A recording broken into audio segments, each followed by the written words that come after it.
दोस्तों target 75 days. अब 75 days में आपकी सीटेट की तैयारी बहुत अच्छी होने वाली है। बस आपको क्या करना है, हमारे हर एक क्लास को अच्छे तरीके से देखना है। अगर हो सके तो नोट्स भी आप बनाते चलिएगा। दोस्तों यदि आप लोगों ने हमारा सहयोग और सपोर्ट कर दिया तो मैं इस बात की दावा करता हूं कि इस बार जितने भी छात्र पेपर देने जाएंगे सीटेट का, वे एक भी फेल नहीं होंगे, वे सारे ही पास होकर आएंगे। इस बात की मैं दावा करता हूं। ठीक है, और समय से पहले मैं इस बात की दावा कर रहा हूं। अभी सीटेट का पेपर होने में काफी समय है, लेकिन जिन लोगों ने अभी से हमारे साथ तैयारी शुरू कर दिया, मैं वादा करता हूं उन सभी छात्रों से और दावा भी करता हूं कि जब वे एग्जाम देकर आएंगे तो अपने आप को बिल्कुल फ्री फील महसूस करेंगे और कहेंगे इस बार हमारा 1 नंबर से नहीं, 2 नंबर से नहीं रुका, बल्कि हम 10 नंबर ज्यादा ही लेकर आए हैं। इस बार हमने 10 नंबर ज्यादा ही हासिल किया, 15 नंबर ज्यादा ही हासिल किया। बस आप लोगों को क्या करना है, एक बार हम पर विश्वास करना है। एक बार आपको हम पर विश्वास करना है और हमारे द्वारा जितनी भी चीजें पढ़ाई जाए वे सारी चीजें आप देखते चलिए बस। और हो सके तो नोट्स भी बनाते चलिए। मैं आपको नाराज नहीं होने दूंगा और आपके हाथ में निराशा नहीं लगने दूंगा, इस बात की मैं गारंटी लेता हूं। दोस्तों 75 डेज की बात करते हैं तो अभी हमने 15 डेज में जो टारगेट किया हुआ है वो हमने टारगेट किया हुआ है ईवीएस को। एनवायरमेंट की बात करते हैं जो कि आपके सीटेट में पूछा ही जाता है, तो अभी मैंने टारगेट किया हुआ है ईवीएस को। अब ईवीएस में मैं आपकी तैयारी कराने वाला हूं बहुत ही अच्छे तरीके से, और जिसमें मैं आपके 30 में 30 मार्क्स फिक्स कराने वाला हूं। बस आपको क्या करना है, 15 डेज हमारे साथ लगना है और जबरदस्त लगना है। एक भी क्लास को मिस नहीं करना है और हर एक क्लास को अच्छे तरीके से देखना। उसके बाद आपसे मैं कहूंगा आप कोई भी प्रैक्टिस सेट उठा लीजिए और जाइए आराम से आप प्रैक्टिस सेट को लगाइए, चाहे वो यूथ की हो या किसी के भी हो, आप जाइए लगाइए। आपके एनवायरमेंट से क्वेश्चन गलत नहीं होंगे।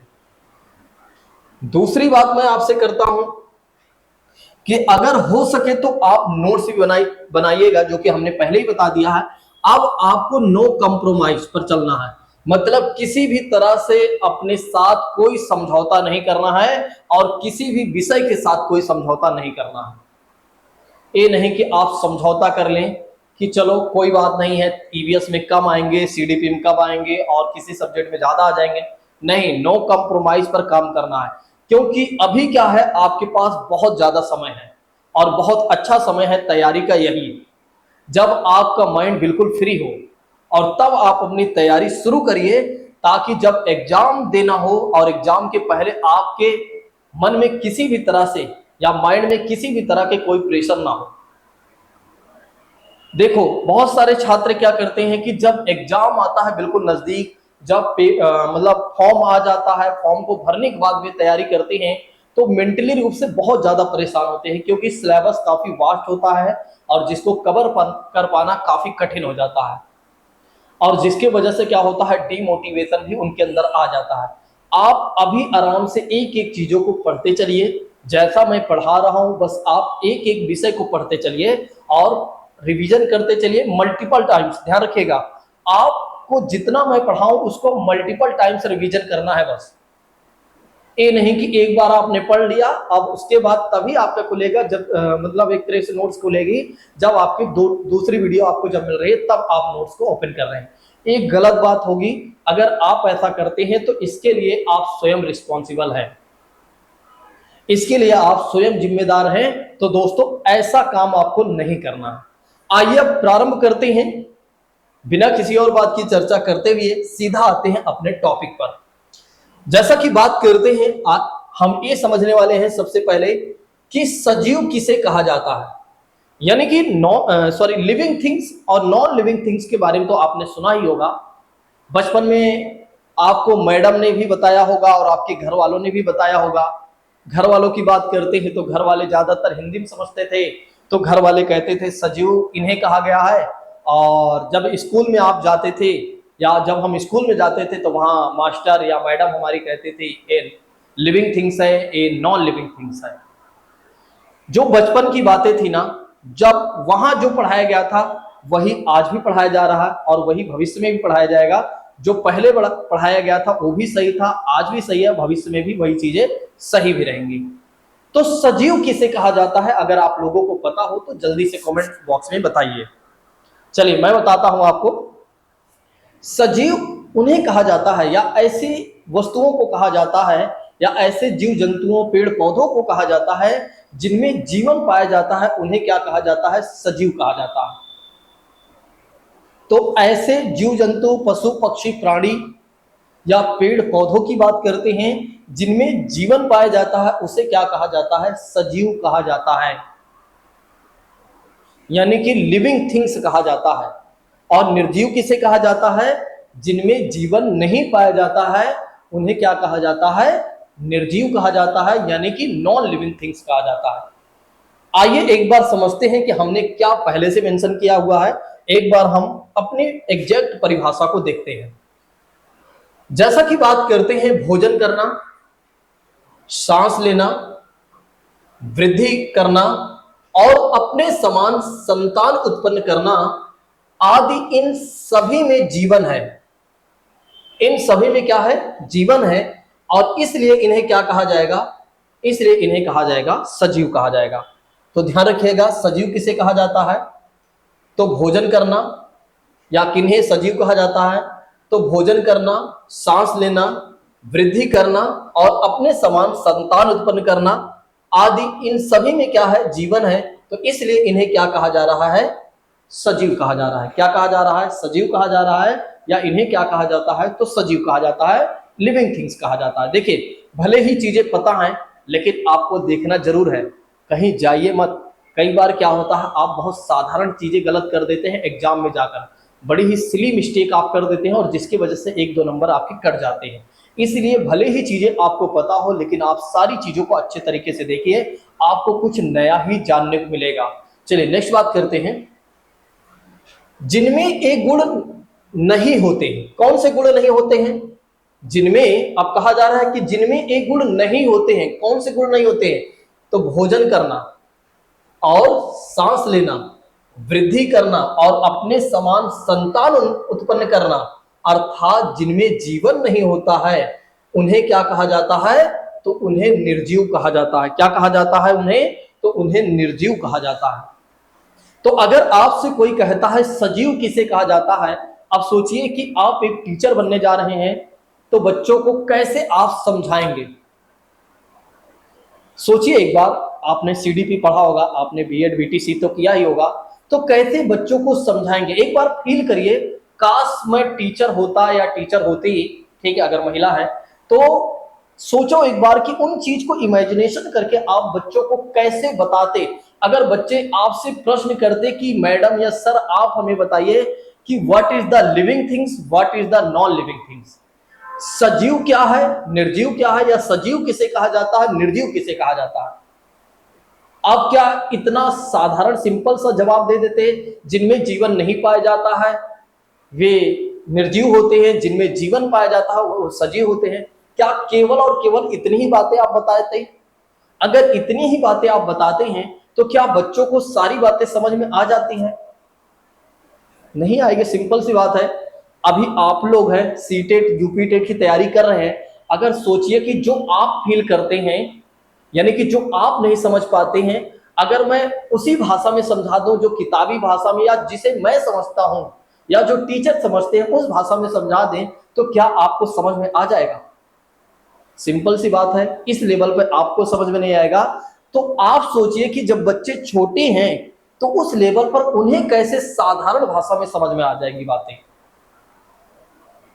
आपको कुछ ना कुछ तो एग्जाम्पल देना ही होगा। तो आप चीजों को फील करते चलिए और समझते चलिए कि काश मैं टीचर होती या होता तो मैं कैसे बच्चों को पढ़ाता। अभी अगर देखा जाए तो यहां पर प्रश्न 2 है कि सजीव किसे कहा जाता है और निर्जीव किसे कहा जाता है। अब आज इसको आप अप्लाई करिएगा। अगर मैं टीचर होता बच्चों को पढ़ाने के लिए, अभी आप लोगों के नहीं, वैसे तो मैं टीचर हूं, इस समय। तो मैं बच्चों को कैसे पढ़ाता, तो मैं उन्हें ये पढ़ाता कि देखो मेरे पास जो है एक बोतल है, इसमें जीवन नहीं है, तो ये क्या है, निर्जीव है। ऐसे जिस क्लास में मैं बैठता या जिस क्लास में बैठकर मैं बच्चों को पढ़ाता, उन्हें बताता कि सजीव किसे कहा जाता है, निर्जीव किसे कहा जाता है। अगर वे चेयर पर बैठे हैं, वे एक तरह से टॉट पर बैठे हुए हैं या उनके हाथ में पेन है, तो मैं उन्हें उनकी आसपास की जितनी भी चीजें होती मैं उन्हें ये बताता कि बेटा ये है निर्जीव, और सजीव में उनको थोड़ा से क्लास से बाहर ले जाता और बाहर की चीजों को दिखाता कि देखिए ये हरे भरे पेड़ पौधे जो हैं ये सब सजीव हैं, और आपके सामने जो ये पशु पक्षी प्राणी उड़ रहे हैं और हम सभी जो हैं हम सजीव हैं। सोचिए अगर इस तरह से बच्चों को पढ़ाया जाता या पढ़ाया जाए तो वाकई में वे कहेंगे कि जो सर और मैडम है वाकई में बहुत बेस्ट है, और उन्होंने बहुत अच्छे समझाया। और बच्चे जो हैं डेली आएंगे, कभी उनका ये भी नहीं मन करेगा कि नहीं आज तो रहने दो, कल हम पढ़ेंगे, आज छोड़ देते हैं, मैडम सही नहीं पढ़ाते, सर सही नहीं पढ़ाते। तो आपको सीटेट की इसी तरह से तैयारी करना है, और मैं आपकी तैयारी इसी तरह से कुछ करवाने वाला हूं। आपको हर चीजें मैं फील करवा दूंगा, बस आप चीजों को देखते चलिए, बस सारी चीजें आपको आराम से समझ में आ जाएंगी। चलिए आगे बढ़ते हैं। मुझे लगता है कि आप लोगों को सजीव और निर्जीव बहुत अच्छे समझ में आ गया होगा, भले ही आप लोगों ने पढ़ा होगा और भले ही आप जानते रहे होंगे। चलिए आगे बढ़ते हैं। अब बात ये करते हैं कि सभी सजीव श्वसन करते हैं। श्वसन का मतलब होता है सांस लेना या श्वास लेना। अब आप सोचिए एक बार, जितने भी जीव जंतु हैं, पशु पक्षी प्राणी, क्या वे यूं ही जी रहे हैं?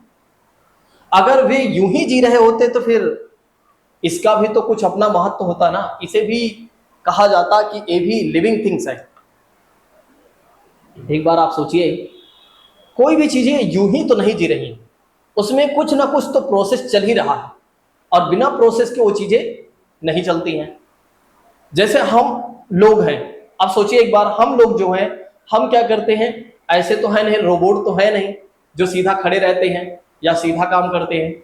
हमारी जो बॉडी है इसमें कुछ ना कुछ एक्टिविटी होती रहती है, और जिसमें अगर देखा जाए जो सबसे महत्वपूर्ण है एक्टिविटी का, वो है सांस लेना और सांस छोड़ना, मतलब श्वसन करना, और श्वसन को मतलब एक तरह श्वसन करने में सांस को अंदर लेना और सांस को बाहर करना। तो वही बातें कहा जा रहा है यहां पर, या कही जा रही है कि सभी सजीव क्या करते हैं, श्वसन करते हैं।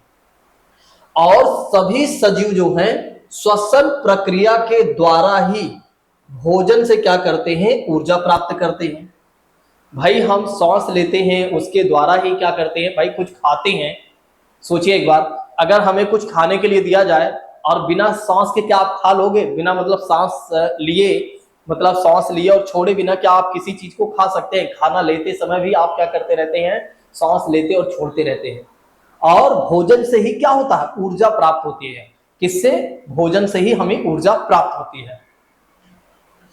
सांस लेना श्वसन प्रक्रिया का ही एक भाग है, जो कि हमने पहले ही बता दिया। जंतु जब सांस लेते हैं तब वे ऑक्सीजन गैस अंदर लेते हैं। बिल्कुल सत्य बातें हैं। जब हम क्या करते हैं, सांस लेते हैं, तब क्या करते हैं, हमारी जो पृथ्वी है ना, इस पृथ्वी पर बहुत सारी गैसें हैं, जिसमें ऑक्सीजन भी एक गैस है, मतलब वो भी इसी पृथ्वी के एटमॉस्फेयर पर है, ठीक है, हमारे वायुमंडल में है। और उसी जो ऑक्सीजन है ना, उसी को हम क्या करते हैं, लेते हैं। और हम क्या करते हैं, एक गैस छोड़ते हैं, उस गैस को कहा जाता है कार्बन डाइऑक्साइड गैस कहा जाता है, जिसे CO2 बोला जाता है। ये जो CO2 गैस है ना, बहुत सारे लोग तो ये सोचते होंगे कि CO2 गैस होनी ही नहीं चाहिए, लेकिन इस CO2 गैस का भी काफी ज्यादा महत्व है इस पृथ्वी पर। अगर ये जो जीवन का चक्र चल रहा है ना, केवल और केवल ऑक्सीजन ही नहीं चला रहा, बल्कि साथ ही साथ यदि आप देखें तो CO2 भी, मतलब कार्बन डाइऑक्साइड गैस भी इस पृथ्वी के जीवन चक्र को चला रही है। समझिएगा, दरअसल क्या होता है कि पृथ्वी पर क्या होता है कि सूर्य की रोशनी पड़ती है, पृथ्वी पर क्या होता है, सूर्य की रोशनी पड़ती है, और जिसकी वजह से पृथ्वी गर्म होती है। और फिर क्या होता है कि जैसे दिन भर पृथ्वी तो गर्म होती है, लेकिन जैसे जैसे मौसम ठंडा होते जाता है, पृथ्वी ठंडी होती जाती है, तो जो इसकी रेडिएशन होती है वो मतलब एक तरह से आकाश में जाने जाती है। तो जो CO2 गैस है ना, वो क्या करती है, इसे ऑब्जर्व करती है, और जिसकी वजह से टेम्परेचर पृथ्वी का बनाए रखती है। और इसके वजह से क्या है, CO2 गैस काफी महत्वपूर्ण है, इसका भी रहना जरूरी है। यहां पर एक और बात समझिएगा, लेकिन CO2 का ज्यादा होना, अगर जो कार्बन डाइऑक्साइड गैस है ना, अगर वो ज्यादा हो जाती है ना, तो इससे क्या होता है, जलवायु परिवर्तन होने लगता है, और जिसके वजह से क्या होता है कि कहीं पर सूखा, कहीं पर बारिश, कहीं पर बर्फ का पिघलना, तो जिसकी वजह से समुद्र का जल का स्तर बढ़ना, और जिसकी वजह से काफी ज्यादा समस्याएं आ जाती है। लेकिन अभी हम ग्लोबल वार्मिंग को नहीं पढ़ रहे हैं, इसलिए मैं थोड़ा से जोड़कर इसलिए बता दिया ताकि आपको CO2 का थोड़ा बहुत महत्व पता होना चाहिए। अगर CO2 ज्यादा हो जाती है तब भी समस्या, और कम होती है तब भी, मतलब एक लेवल में बनी रहनी चाहिए, ठीक है। क्योंकि ये जो पौधे हैं ना, इनको भी तो भोजन चाहिए ना, जो हमारे लिए क्या करते हैं, ऑक्सीजन प्रदान करते हैं। जो पौधे होते हैं ना, वे हमारे लिए क्या करते हैं, ऑक्सीजन प्रदान करते हैं, तो उनको भी तो भोजन की आवश्यकता पड़ती है ना। तो वे भोजन कैसे करते हैं, तो यानी कि वे भोजन कैसे बनाते हैं, तो प्रकाश संश्लेषण के माध्यम से वे क्या करते हैं, भोजन बनाते हैं, और जिसकी वजह से क्या होता है कि CO2 गैस को वे क्या करते हैं, ऑब्जर्व करते हैं, और वे हमें क्या करते हैं, ऑक्सीजन देते हैं। शायद आप लोगों को CO2 और O2 के बारे में थोड़ा से अच्छे से क्लियर हो गया होगा। चलिए नेक्स्ट बात करते हैं। हम बात कर रहे थे जंतुओं के बारे में, जीव जंतुओं के बारे में। वे क्या करते हैं कि ऑक्सीजन गैस को क्या करते हैं, अंदर लेते हैं, और कार्बन डाइऑक्साइड गैस को क्या करते हैं, बाहर छोड़ते हैं। तो जो लोग इंग्लिश मीडियम के हैं वे देख लेंगे कि एनिमल्स क्या करते हैं, ऑक्सीजन गैस को इनहेल करते हैं, और कार्बन डाइऑक्साइड गैस को क्या करते हैं, एक्सहेल करते हैं, ठीक है। तो ये बातें ध्यान रखिएगा। मुझे लगता है कि यहां तक बातें समझ में आ गई होंगी, जो कि आप पहले ही जानते रहे होंगे कि जो जंतु होते हैं वे क्या करते हैं कि ऑक्सीजन गैस को इनहेल करते हैं, यानी कि अंदर लेते हैं, और कार्बन डाइऑक्साइड गैस को क्या करते हैं, बाहर छोड़ते हैं सांस के माध्यम से। नेक्स्ट बात करते हैं, ऑक्सीजन भोजन से ऊर्जा प्राप्त करने में मदद करता है। बिल्कुल सही बात है, ऑक्सीजन गैस जो है भोजन से ऊर्जा प्राप्त करने में हमारी मदद करती है, करता है। और एक वयस्क मनुष्य जो होता है, 1 मिनट में 15 से 18 बार क्या करता है, सांस यानी कि सांस को लेता है और छोड़ता है। ये वाला बहुत ही मोस्ट इंपॉर्टेंट क्वेश्चन है आपके लिए, तो इसको आप नोट डाउन कर लीजिएगा कि एक वयस्क मनुष्य मतलब एक अडल्ट मनुष्य जो होता है, हमारे आपके जैसे जो होता है, 18 साल के ऊपर को अडल्ट कहा गया है, ठीक है। जो 18 साल का हो जाता है उसे वयस्क कहा जाता है। ध्यान रखिएगा, हमारे देश में क्या है, वयस्क की परिभाषा ये है, वयस्क की परिभाषा ये है कि जो लोग 18 साल के हो जाते हैं, जो बोर्ड देने जाने लगते हैं, या कुल मिलाकर 18 साल के हो जाते हैं, उन्हें वयस्क माना गया है, ठीक है, अडल्ट माना गया है। तो ये जो अडल्ट होते हैं ना, अडल्ट मनुष्य जो होते हैं, हम जैसे आप जैसे लोग होते हैं, ये क्या करते हैं कि 1 मिनट में 15 से 18 बार क्या करते हैं, सांस को लेते हैं और छोड़ते हैं। ये बातें आप ध्यान रखिएगा, भूलिएगा नहीं। सबसे पहले हमने किन चीजों को समझा, हमने समझा सजीव और निर्जीव के बारे में। जिनमें जीवन होता है उन्हें सजीव, जिनमें जीवन नहीं होता है उन्हें निर्जीव कहा जाता है, ठीक है। फिर हमने समझा कि जो सजीव होते हैं वे श्वसन प्रक्रिया के द्वारा ही क्या करते हैं, भोजन से ऊर्जा प्राप्त करते हैं, और जंतु क्या करते हैं, यानी कि जो सजीव होते हैं वे क्या करते हैं कि ऑक्सीजन गैस अंदर लेते हैं, और कार्बन डाइऑक्साइड गैस को क्या करते हैं, सांस लेते समय छोड़ते हैं, ठीक है।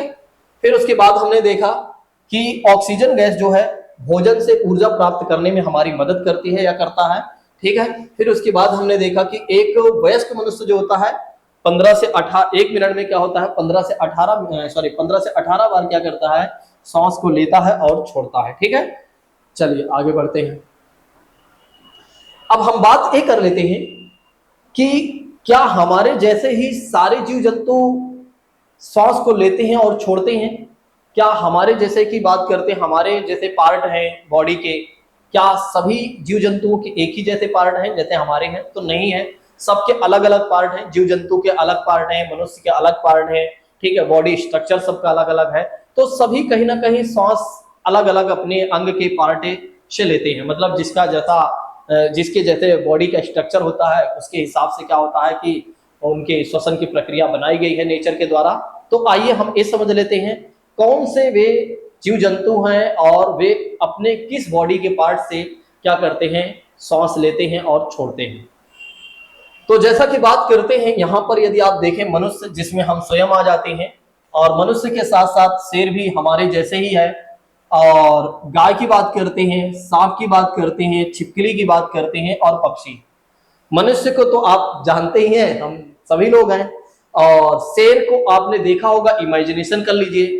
फिर आपने गाय को भी देखा होगा, अगर नहीं देखा है तो कभी बाहर निकलिए, योगी जी ने तो गाय पर प्रतिबंध लगा दिया है और जिसकी वजह से अब तो गाय हर जगह दिख जाती है, तो इमेजिनेशन कर लीजिए। फिर उसके बाद छिपकली को, सांप की बात करते हैं तो मूवी भी देखते रहते हैं तो उसमें भी देख लेते हैं। और फिर छिपकली की बात करते हैं तो जहां आप बैठकर देख रहे हैं वीडियो, अगर ऊपर देखिए लाइट जल रही होगी तो वहां आप देखेंगे तो आसपास आपको छिपकली देखने को मिल ही जाएगी। जिसके घर में नहीं होगा वो एक आध लोग अपवाद होंगे, लगभग सभी के घर में होती ही है। पक्षी की बात करते हैं तो पक्षी को भी आपने देखा ही है। तो बस इन्हीं सारी चीजों के एक बार इमेजिनेशन करिए, जितनी भी बातें मैंने बताया एक बार अपने दिमाग में सारी चीजों के चित्र लाइए और सेट कर लीजिए। एक तो पहली बात करते हैं, चलिए अपने दिमाग में एक एक इमेजिनेशन लाइएगा। मनुष्य, फिर शेर, फिर उसके बाद गाय को अपने माइंड में इमेजिनेशन लाइए, मतलब सॉरी उसका इमेज लाइए। फिर उसके बाद सांप की बात करते हैं, फिर छिपकली की बात करते हैं, फिर पक्षी की बात करते हैं। ये सारे जो हैं इनका इमेज अपने दिमाग में लाइए और फिर हमेशा के लिए याद कर लीजिए। और इनका श्वसन अंग जो है वो है फेफड़ा या फेफड़े कहेंगे, और इसे क्या कहा जाता है, फुसफुस कहा जाता है। ठीक है, इसे क्या कहा जाता है, फुसफुस कहा जाता है, याद रखिएगा। तो मनुष्य की बात करते हैं, शेर, गाय, सांप, छिपकली, पक्षी, ये सभी जो हैं अपने किस श्वसन के अंग से लेते हैं सांस, तो ध्यान रखिएगा फेफड़े या फुसफुस। अब बात करते हैं कुछ कीट वगैरह होंगे, कीट पतंगों की बात करते हैं जिसमें मक्खी की बात की जाती है, कॉकरोच की बात करते हैं जिससे बहुत सारे लोग डरते हैं। इनकी बात करते हैं तो इनके जो श्वसन के अंग है या श्वास के अंग है वे है वातक, जिसे क्या कहा जाता है, ट्रैकिया कहा जाता है। तो अपने दिमाग में इमेज ला लीजिए मक्खी और कॉकरोच को, और कहां से लेते हैं सांस, तो ध्यान रखिएगा वातक या ट्रैकिया। अब बात करते हैं केचुआ की बात करते हैं जिसे क्या कहा जाता है, किसान का मित्र कहा जाता है, जो कि आप जानते हैं किसान का मित्र कहा जाता है। क्या कहा जाता है, किसान का इन्हें मित्र कहा जाता है। अब केचुआ की बात करते हैं तो केचुआ जो है, केचुए की त्वचा आर्द्र व चिकनी होती है। ठीक है, तो जो केचुआ होता है ना दोस्तों, या केचुआ जो होते हैं उनकी जो त्वचा होती है, त्वचा को स्किन कहा जाता है। जिसे ना पता हो वो इंग्लिश में याद रख लेगा, इसे क्या कहा जाता है, स्किन कहा जाता है। और आर्द्र और चिकनी होती है, कैसी होती है, आर्द्र और चिकनी होती है। और जिसकी वजह से क्या होता है, अपने स्किन से ही क्या करता है कछुआ, या क्या करते हैं, सांस लेते हैं। तो केचुआ का तो आपने देखा ही होगा, दिमाग में सेट कर लीजिए, कुछ ऐसे ऐसे चलते हैं। ठीक है, सर्प के बच्चे जैसे होते हैं। ठीक है, सर्प के छोटा बच्चा अगर आपने कभी देखा होगा तो लगभग उसी तरह से देखने को मतलब लगता है केचुआ। ठीक है, तो जिसे किसान का मित्र कहा गया है, वो किस अंग से सांस लेता है, तो स्किन से लेता है। ठीक है, अब बात करते हैं मेढक के बारे में। आप तो जानते हैं उछल कूद मचाने वाला मेढक। ठीक है, मेढक को तो भला कौन नहीं जानता, टर टर की आवाज करता है। और ये जो अपने सांस लेता है किस अंग से लेता है, तो जैसे हमारे फेफड़े और साथ ही साथ हमारी स्किन जैसे होती है वैसे ही। तो ध्यान रखिएगा।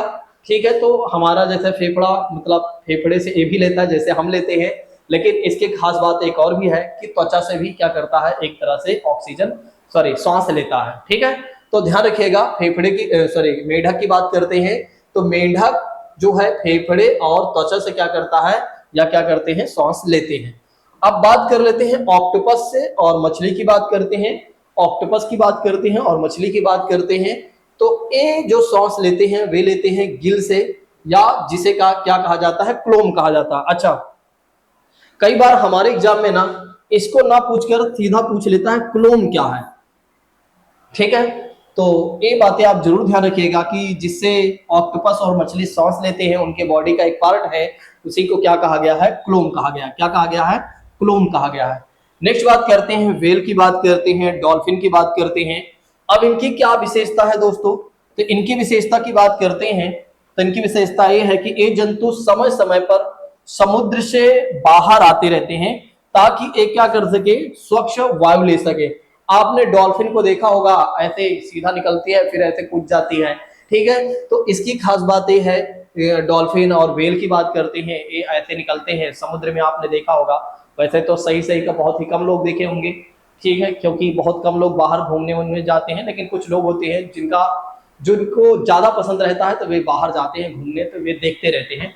और जो लोग नहीं देखने जाते हैं, जो घूमने नहीं जाते हैं, तो उन्हें चिंता करने की आवश्यकता नहीं है कि हमने अभी तक नहीं देखा है। तो मूवी में आपने देखा होगा, पिक्चर तो देखते ही होंगे, तो उसमें आपने देखा होगा कि एक तरह से ये चीजें मतलब व्हेल और डॉल्फिन आपको कहीं ना कहीं एक्टिविटी दिखाती हैं, ठीक है। तो ऐसे में अगर देखा जाए तो ये फेफड़े से सांस लेते हैं, और या तो नासाद्वार या वात कहा जाता है या छिद्र कहा जाता है, इसको भी आप लोग ध्यान रखिएगा। ऐसे में अगर देखा जाए तो एक बार हमें रिवीजन कर लेना चाहिए, जिससे आपको सारी बातें अच्छे से क्लियर हो जाए। सबसे पहले हमने आपको बताया, जल्दी से अपने दिमाग में चित्र लाते जाइएगा ताकि आपको अच्छे तरीके से सारी बातें तुरंत के तुरंत याद होते जाए, ठीक है। हो सके तो नोट्स भी आप बनाते चलिएगा, ठीक है। अगर अभी आप देख रहे हैं तो देख लीजिए, बाद में आप नोट्स बना लीजिएगा, ठीक है। नोट्स इसलिए बनाना जरूरी है क्योंकि इससे क्या होगा, जब आप लिखेंगे तो आपका जो माइंड है वो एक्टिव रहेगा और लंबे समय तक चीजें याद भी रहेंगी। तो मनुष्य, शेर, गाय, सांप, छिपकली, पक्षी की बात करते हैं तो सांस के अंग कौन कौन से हैं दोस्तों, फेफड़े या जिसे फुसफुस कहा जाता है, फिर उसके फुफ्फुस कहा जाता है। मक्खी, कॉकरोच या अन्य कीट की बात करते हैं, वातक या ट्रैकिया। केचुआ की बात करते हैं, किसान के मित्र की बात करते हैं तो त्वचा यानी स्किन से, ठीक है। मेंढक की बात करते हैं तो हमने आपको बताया था कि हमारे मतलब हम जिस अपने बॉडी के पार्ट से क्या करते हैं, श्वास लेते हैं, ठीक है। वैसे ही अगर आप देखें तो मेंढक भी करता है। तो फेफड़े या स्किन की बात करते हैं। ऑक्टोपस और मछली की बात करते हैं तो गिल, जिसे क्या कहा गया है, क्लोम कहा गया है। फिर उसके बाद व्हेल, डॉल्फिन की बात करते हैं तो उसे क्या कहा गया है, फेफड़े, मतलब किस अंग से, फेफड़े या नासाद्वारा या वात या छिद्र। सोचिए, अब बहुत सारे छात्र हमसे ये कहते हैं कि आखिर इस विषय को क्यों रखा गया था सीटेट जैसे मतलब एक तरह से एग्जाम में। तो सोचिए, एक बार आप टीचर बनने जा रहे हैं, 1 से 5 तक के बच्चों को पढ़ाना है, तो बच्चे तो यही पूछेंगे ना कि आप हमें ये बताइए मैम या सर, आप हमें ये बताइए, जिस तरह से हम लोग सांस लेते हैं और क्या अन्य जीव जंतु भी उसी तरह से लेते हैं जैसे हम लेते हैं, तो हम बता सकते हैं हाँ ऐसे ही लेते हैं, लेकिन उनके जो बॉडी के पार्ट होते हैं वे अलग अलग होते हैं। अब अगर आपसे कोई पूछता है कि मैम हमें ये बता दीजिए, मेढक चल रहा है, क्या ये भी सांस लेता है क्या? सोचिए एक बार, अगर बच्चा आपसे पूछ लिया कि मैम बारिश तो हो रही है, सोचिए एक बार, इमेजिनेशन कीजिए कि किसी दिन स्कूल में बारिश हो रही है और बच्चे बाहर वेट कर रहे हैं और वहीं पर आप बैठे हो, एंजॉय करते रहे हो, और किसी बच्चे का एक प्रश्न आए कि मैम मेढक है, क्या आज जो आपने पढ़ाया था सजीव निर्जीव के बारे में, क्या वाकई में ये भी सांस लेता है क्या? अगर लेता है तो किस अंग के पार्ट से लेता है, तो आप उसे समझा सकते हैं, ठीक है। तो आपको पता